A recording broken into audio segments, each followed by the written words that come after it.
చెప్పండి. బయట అనుకునేది ఏంటంటే మీరు ఎమ్మెల్యే టికెట్ కోసం ప్రయత్నిస్తున్నారు, ఆ ఎజెండాతోనే. నాకు ఇచ్చినా వద్దబ్బా.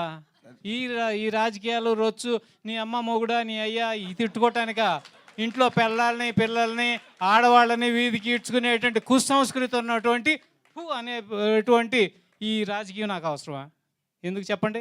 ఇవాళ ఏంటి, ఇంట్లో గౌరవంగా బతికి ఆడాలని కూడా రోడ్డు మీద తీసుకొచ్చి నానా బూతులు మాట్లాడుకునే అసెంబ్లీలో నా కుటుంబాన్ని తీసుకొచ్చి బయట వేసుకోవాల్సినంత అవసరం నాకు ఉందంటారు ఇవాళ? చెప్పండి, మీరే చెప్పండి. ఎంత దిగజారిపోని. ఒకప్పుడు మహామహులు ఉండేవాళ్ళు. ఒకసారి నేను ఫస్ట్ టైం అసెంబ్లీకి వెళ్ళినప్పుడు నల్లపరెడ్డి శ్రీనివాసరెడ్డి అని ఆయన మాట్లాడుతుంటే నాకు అద్భుతంగా అనిపించింది. రోమాలు నెక్కబొడిచినాయి. ఒకవైపు ఎన్టీ రామారావు గారు మాట్లాడుతున్నారు, ఒకవైపు ఈయన మాట్లాడుతున్నారు. ఇద్దరు ఒకే పార్టీలో ఉన్నారు, మంత్రిగా ఉన్నారు. సో ఆ భాష భావం అద్భుతం.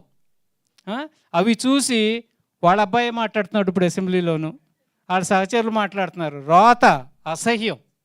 అటువంటి దాంట్లోకి నేనైతే వెళ్ళదలుచుకోలేదు. థ్యాంక్ యూ అండి. Thank you so much media for this beautiful